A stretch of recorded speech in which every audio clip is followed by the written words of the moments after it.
Hello everyone, welcome to this milestone number 5 introduction. So for this video is gonna be like the other video, just a little introduction about what we're gonna build for this week. So this week finally we're gonna build a comment feature, so a user can comment on a photo.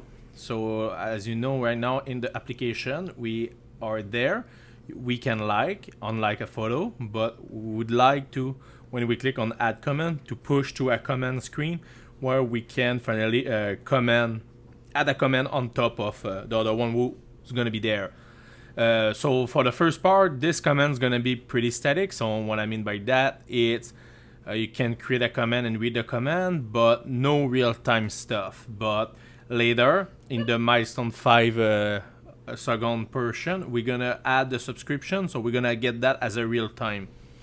So this is what we're gonna do. So we're gonna need to create a photo comment module inside the server, create a comment screen also. So when we're gonna click here, we're gonna push to the comment screen. After that, we're gonna create a mutation for create a photo. So we're gonna have the get a query and a mutation. And also we're gonna use the date FNS, which like moment.js, but I like this one much more, and it's lighter, and that's gonna be for showing the date for the comment. Okay.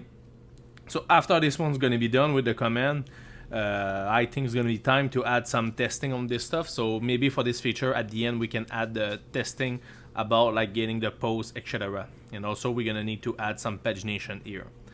So I hope you enjoyed this series, and we're going to talk in the next one. Bye.